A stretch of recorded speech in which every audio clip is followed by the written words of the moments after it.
What's this? Why is everyone passing notes these days? Another trophyless season. Stevie, what's that in reference to? I wonder what that could be. A bloody great night of football, Hamish. And I bloody love football, don't I? Yeah. Another trophyless season for Rangers, Stevie. What do you make of that? I'll tell you what I make it. It's terrible. I'm definitely not going to toast it with a wee Aperol, not at all. Oh, it's terrible. I've got one of these written through there with what's your wee catchphrase again? Don't worry about that. But I thought this was a bit more to the point. It was a fun evening of football on Thursday, wasn't it? Rangers out, Man United game. I know you were watching that and enjoying, as you say, football bloody hell. We had Ange marching on in the Europa League. Bodo Glimt up next for him. Can't imagine he's ever faced them before in his career. The good old Wi-Fi password there. And Celtic have got a big semi-final this weekend.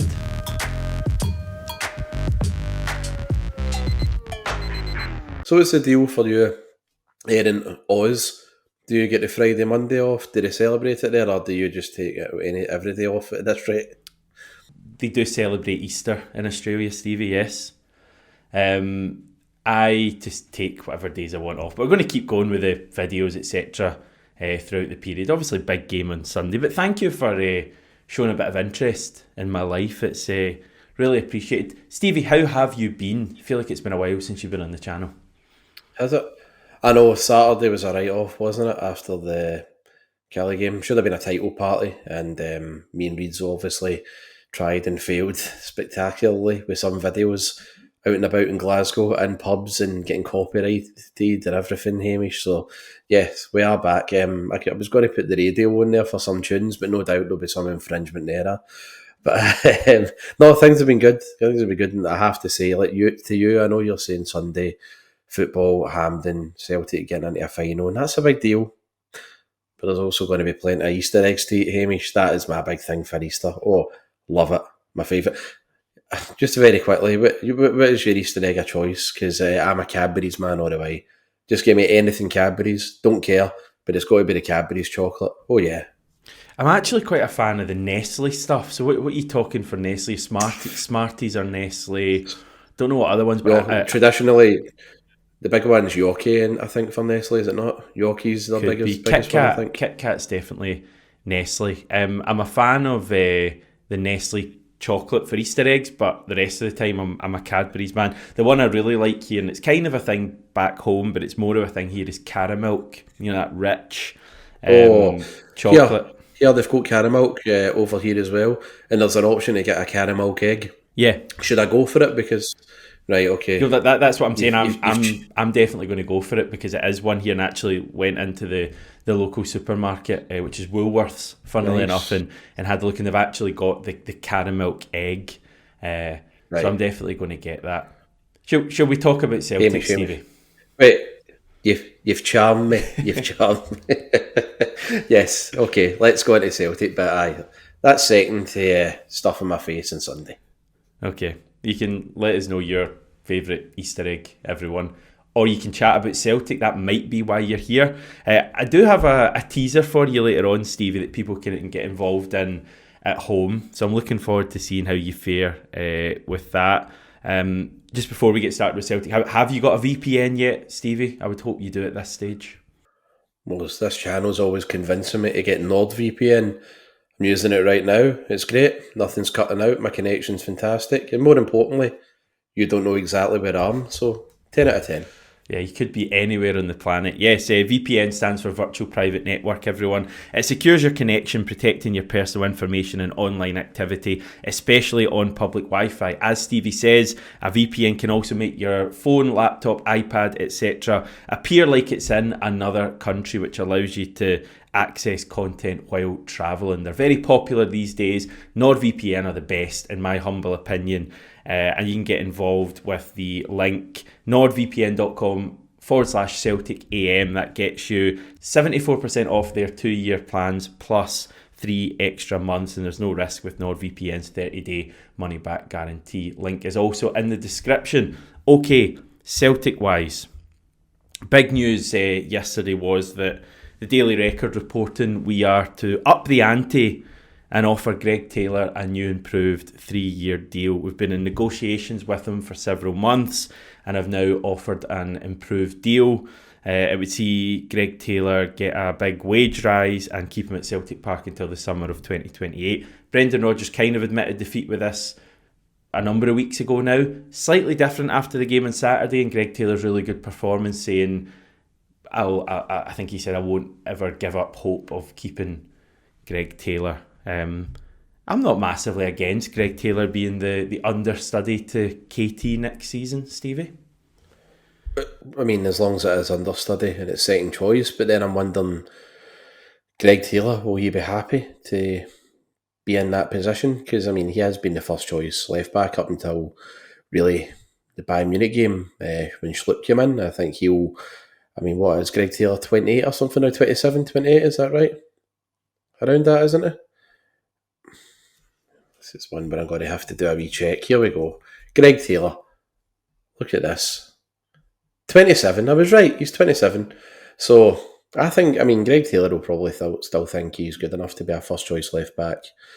Most clubs, certainly, I was going to say in the country, but obviously he's far too good for any other club in the country. But I think he would fancy himself down in the Championship or something. He'd get really good money down there. But if he's happy to be second choice, then fair enough. But one of the big things I'm concerned about is because I've been quite a vocal critic of Taylor this season, and I know he was good against Kelly, but I'm not going to just be fickle and come on and say, I keep him, he's amazing, brilliant, what a player. Like, I think he's really frustrated me in the bigger games that we've had, and if we did see an injury to Tierney and his bad luck followed him at Celtic, and then Greg Taylor stepped up and say a big game, Derby, or against a Champions League opposition, we go back to square one and maybe find ourselves totally frustrated again, and I'd like to avoid that type of situation. I would like to hope that Celtic do have a replacement lined up and there's been adequate scouting done, but it certainly does seem that I'm in the minority, because I did look online when the news was announced, and I think about 90% of people seem to be really happy with Greg Taylor if he did sign that contract to be second choice, and I guess this homegrown quota is a big factor in it as well, isn't it? Well, that's a big thing with the Champions League squad, so I think that will be a huge draw, really. Look, I would love to think Celtic were upgrading and not just settling for the future, but at the same time, it's really all about what the player wants to. So, yeah, he's probably settled in here. He's got starting a family and everything too, isn't he? And he's going to be on, for what the report was saying, substantially better wages as well. So he'll be seeing that as a win-win. And essentially, you've just got to think about yourself in these type of situations. So that's where I am with it. I personally still think Greg Taylor could do better elsewhere, and so could Celtic. But yeah, I'll be in the minority as ever, it seems. He's been our first choice left back for a number of years now, and we've done pretty well with him there. Now, I take the point that Kieran Tierney's clearly an upgrade on him. Kieran Tierney's clearly a better player than Greg Taylor. But I don't think having Taylor as second choice next season, and then if you say an injury was to happen to Kieran Tierney, which we obviously hope doesn't happen, and then we have to go to Taylor to play in big games, I wouldn't look at that as a complete disaster, because quite literally over the past few seasons, Greg Taylor has been playing in the big games. So I think it makes a fair bit of sense. You see the way he played on Saturday, and we know his... For me, the issue with Taylor has never been games like Kilmarnock on Saturday. I think he's really good at finding different areas, dropping into the midfield, inverting, whatever, in those kind of games. And he's kind of excelled in a lot of those games and being an important playmaker for us. It's been the really big games when we've gone up the levels, when you're talking like derby matches, and especially in Europe, where I think he has been a bit of a weak point, not all the time, and I think some of it is a little bit overblown, as is basically the case with everything to do with Greg Taylor. But I think clearly next season the plan would be to have Kieran Tierney for these matches, because Kieran Tierney is a player who can play at that level very comfortably. So I think for me, it actually does make a lot of sense. Tierney is the guy that would be in your starting 11 for the big games, the derbies, the European games, if he's fit. He's going to play a hell of a lot of league games as well, Kieran Tierney. But you've always got Greg Taylor there for like the other matches where you know he's pretty dependable at that level. So I think it'd be great. Plus, as you say, you add in the homegrown thing. You also add in the experience of Celtic and Greg Taylor. Greg Taylor has years of experience, probably more years than Kieran Tierney in terms of experience, or very similar. So to have those two players, homegrown Scottish players, Scottish core, know the club, can raise the standards or drive the standards, I'd be pretty happy with that. I don't know what it means for Jeff Schlupp. If clearly if we signed Taylor on a new deal alongside Tierney, that would be the left back issue sorted. If it was a choice between Schlupp and Taylor, who would you go for? Well, at their best, there would be no contest. Schlupp, by far. Because when we've seen him at his best, he's been a hell of an asset for us. Excellent defender. And even just wee things, the way that goal against Hearts recently, that first time pass out of defence with his right foot onto Callum McGregor, who drove forward and fed Maeda. I mean, we weren't seeing Greg Taylor doing a lot of that. Taylor was taking an age on the ball, and I know Saturday was the exception to that, but you wouldn't have got that for Taylor. And you hadn't been getting that for Taylor all season, Hamish. So, yeah, at their best, it would be Schlupp every time. But, I mean, it's Taylor's position to lose for the rest of the season because, I mean, Schlupp's been right off the boil ever since that Rangers game. He's been really, really poor, noticeably. Looks really slow too. And Taylor will get a boost from his performance on Saturday, man in the match too. And I think he'll be starting alongside Scales for the match at Hampden too. So again, his position to lose, and let's see how he does the rest of the season. But the game on Sunday, Ibrox, and then hopefully we're in the final. 3 massive games for Greg Taylor to prove himself. So, but I'd still say, that when both are at their peak and both 100%, it would be Schlupp, I'm afraid. Okay, voting is now open for the Player of the Year awards. I'm going to just give this a wee go, Stevie. I don't think I'm going to vote right now because you need to think about these things, obviously. Just in terms of the nominations, so Men's Player of the Year, they've got 7 players up here, which I do take exception with. Do they need to name 7 players? I get why they need to name players, because otherwise people will be voting for Scott Bain and stuff like that. Well, no, I mean, there's only one candidate, really, if we're being honest. Can we just get real here? Right, so it's Dyson Maeda, obviously. I agree, you are right, but the contenders are Casper Schmeichel, Alistair Johnson, Cameron Carter-Vickers, Callum McGregor, Reo Hatate, Nicholas Kuhn and Dyson Maeda. Fine. Job done there. Right, Women's Player of the Year, they've only got 4 for this, which is interesting. Emma Lawton, Saoirse Noonan, Shannon McGregor and Celia Barkley. Goal of the season. See how many of these you remember, Stevie. Again, we've got 10 here. Right, do it quickly. Callum McGregor versus Hibs. Long range goal, Easter Road. Callum McGregor versus Rangers. Again, long range goal. Adam Ida versus St Johnstone. I think that was the kind of back heel stuff going on. Alex Vi. Yes. You get Nicholas Kuhn against Leipzig. I'm assuming the first one, although it could be the second of the pressing. Pretty sure it'd be the first. Dyson Maeda versus Rangers at Hampden. Very good goal. Huge goal as well at the time. Dyson Maeda versus Dundee, which was the chip, which I think could well win this. Real good team goal. Great finish from Dyson. Adam Ida versus Dundee United. Long range goal, wasn't it? Left hand side of the box.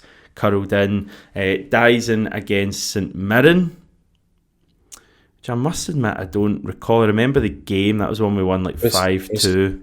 5-2. Was that the one where he burst through and put it in with his left foot on the break? Yeah, I think he nutmegs the defender and then slots it in with his left, so that's fine. That's clearly not going to win it, I wouldn't think. We've then got the 2 from last week, Reo Hatate and Cameron Carter-Vickers. For me, it is undoubtedly Cameron Carter-Vickers, but also a shout out for that brilliant team goal, Dyson Maeda against Dundee. Yes, the Dyson goal against Dundee. You're going for that? Remember, yeah? It was wow. Yeah, it was a dreary midweek game, and I always remember specifically because I was in shocker coming up here. No doubt you'll make a wee dig, but I was in one of the moods because it was that rubbish weather. I was freezing and pelting, and I remember just like dying for the game to finish. And that move and Dyson's composure at that stage to like loft it over the keeper. I actually got up off my seat as if it was Good a for goal. you. To Wow. Fabulous stuff. Well I done know. for getting up off your seat for a goal. Brilliant. I had to go. What a fan you are. Had to go to the doctors and all that the next day. But no, honestly, I was overjoyed at that. So I'm going to go with that because I thought while the team move was immense, I thought the finish was spectacular, and that's my goal of the season. Right, women's goal of the season. There's 10 here again. If you haven't caught these goals, Celtic do have them on the website. Shannon McGregor's up for a couple. Something about the name McGregor scoring screamers this season, because I really liked her one she scored against a team called Gintra. We've also got the one we scored against Chelsea at Celtic Park. That was scored by Murphy Agnew.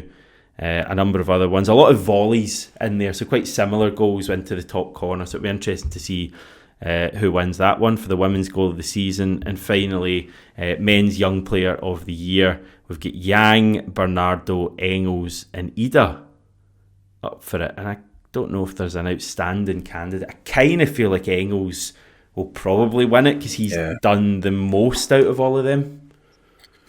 Yeah, probably Engels, isn't it? When you look at the goal, what is it, 9 goals, 5 assists in his first season, really? They'll probably go with Engels for that. Bernardo's hasn't featured anywhere near as much as I would have hoped. Ida, to the point, I wouldn't even say Ida's like that young, to be honest with you. I know he falls in the category, but it doesn't seem it to me. I think he seems like more of a senior player at this point. And Yang as well has been much improved, but I think it would be Engels who would get that award just on the eye test and the stats alone, wouldn't it? Yeah, of course we'll do the proper Celtic AM awards with some fun categories near the end of the season.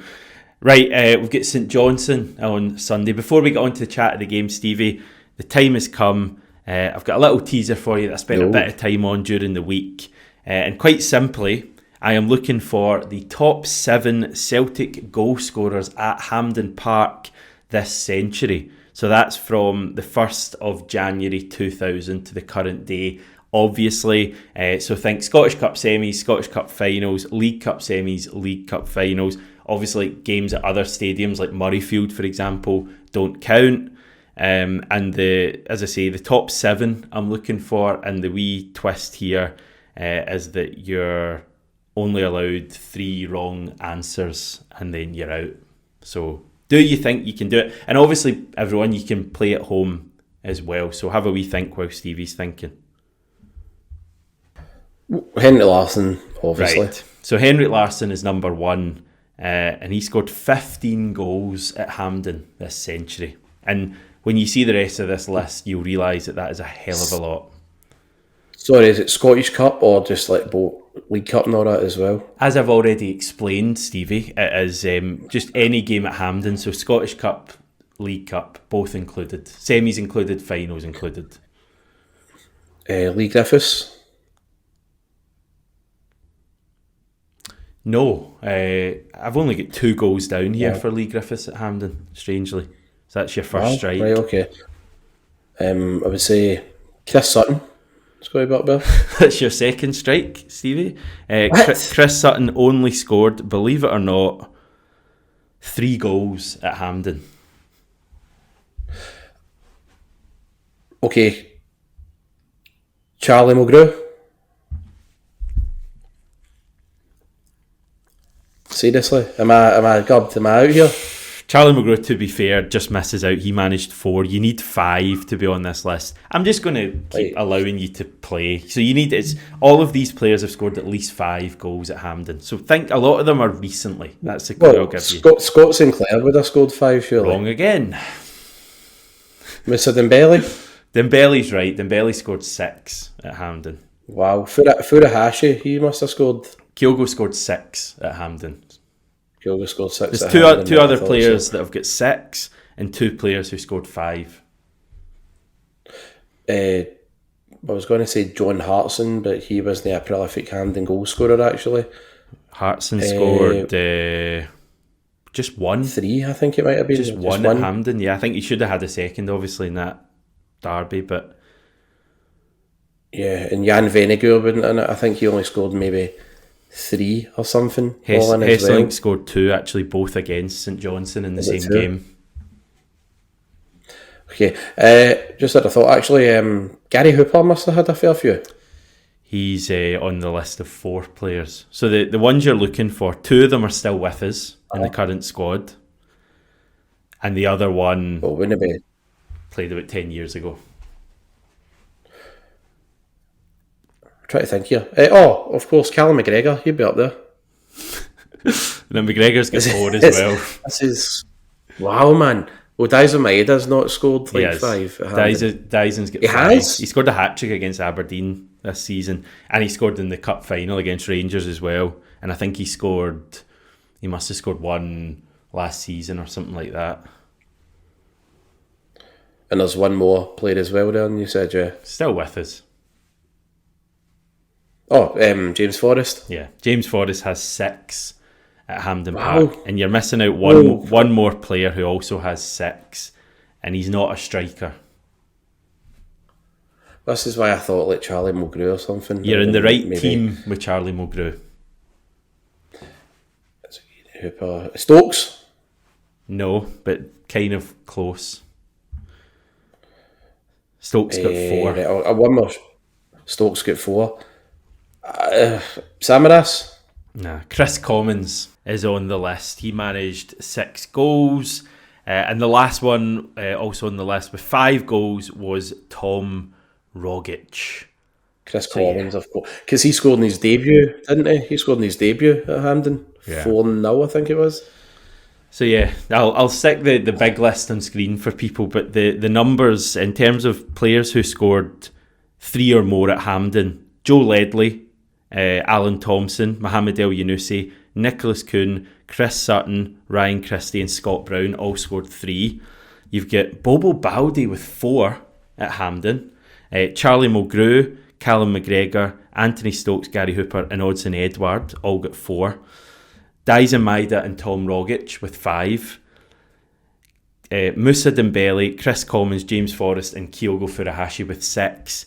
And bear in mind all those numbers, 3, 4, 5, 6 and Henrik Larsson with 15. Like, it's mad, isn't it? And he was there for 7 seasons as well, wasn't he? Like, yeah, crazy. And bear in mind, by the way, the first season we didn't even play at Hampden because it was the semis were at Ibrox and Celtic Park, remember, 97, 98?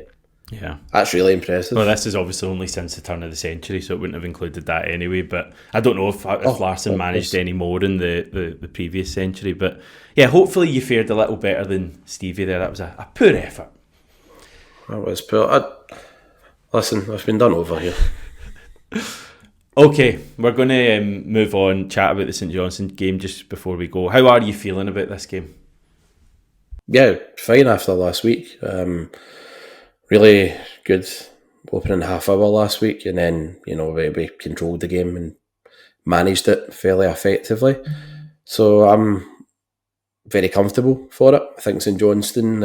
I mean they'll be confident to an extent because of that result against us, but that was a real hammer blow for them last week against Dundee United, and I think the telling one is going to be for them.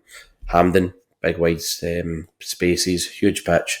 Celtic will use that to their advantage. Celtic already know how to win there. In fairness, a lot of St Johnstone players do too. Mostly in that 2021 season, they went there and they won 4 games in a season and won the double. What players are still in their squad from that season out of interest, Stevie? Just enlighten us all. I don't know. I would go as far to say none of them, maybe.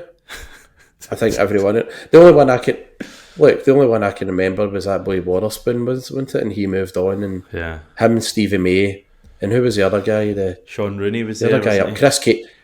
Sean Rooney. Remember Chris? That's got to be Kane as well. There was him too. Right, So so they're the only ones. we're naming Alexander, players who are Alexander no Clark. longer at St Johnstone. That's great build up to. No, well, you're the Sunday's one that game. asked me. You asked me, but listen, I think Celtic, with the experience they've got in terms of, as I say, being winners, I think the Celtic side do bounce back. And I think, despite what Brendan Rodgers saying, before the game he'll be saying how it's not about revenge and it's just about taking one game at a time and focusing. But I think you know what Brendan's like. He doesn't like even like Valakari getting one over him a couple of weeks ago, and especially the criticism that followed. So I think he'll be massively motivated for this one, and the players will too. Massive crowd behind us.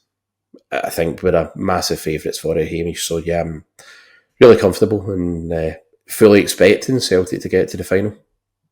Would you go with the same team as last Saturday, because it was pretty good? I'm pretty much the same team, so I'm going Sinizalo, Johnstone, Carter Vickers, Scales, Taylor, McGregor, Hatate, Engels, Forrest, and then I'm going Maida back through the middle, and I'm putting Jota back in the team. Would you go with that? Would you have Kuhn back in? Would you have Schlupp back in? No, it's the team. The one that you went with, that's a go with. I think James Forrest has got to stay out there on the right. I think AJ was excellent last week, and it looked as if him and Forrest linked up so well. You saw it for the chances that we missed. I mean, obviously we got the goal through Maeda, and that was down to Forrest, but the amount of chances that we had down that right-hand side, and that was mainly because James Forrest had the ability to pick out Alistair Johnston overlapping. Johnston knew when to actually make his runs, because we couldn't recently. Johnston's not been doing that. He's actually been defending more. He's not been bombing forward, because Kuhn's been very... he's been caught in two minds recently in terms of take a man on or check back. So he's been really indecisive. Forrest has got that experience. He knows exactly what to do. He doesn't waste a pass. It's the real maturity to his game. And he just came back, like he slotted in against Kelly, like he wasn't out for the last 6-7 weeks or something. So yeah, I would stick with that. James Forrest. I'd definitely have Jota coming back in. I think he'll have a field day in that big pitch at Hampden. And yeah, I think Jota generally enjoys Hampden, doesn't he? We saw it against the big goal against Rangers and scored in the last final before he left. Maeda through the middle should hopefully terrorise St Johnstone. So aye, it's just all about making sure that we start really quick like we did last weekend, and I think we'll be fine for it. And hopefully we avoid giving away daft free kicks, because that will be the one thing that I think St Johnstone will look to capitalise on, and that'll be our game plan. Basically play for set pieces, corners and free kicks like they got a couple of weeks ago. Cut that out, play with plenty of pace, and be really decisive and ruthless. I don't think they'll be able to live with us. Yeah.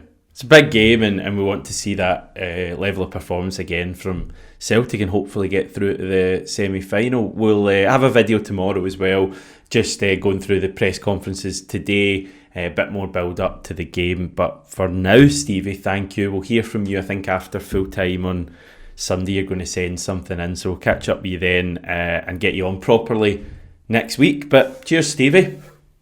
No problem, and I will talk to you on Saturday. Good stuff. Thanks everyone for watching. It's always appreciated. If you are watching, and I've just realised I'm not subscribed to those two legends, please consider doing it. It's completely free and makes a big difference to us trying to grow the channel. Thank you in advance, and I'll chat to you tomorrow.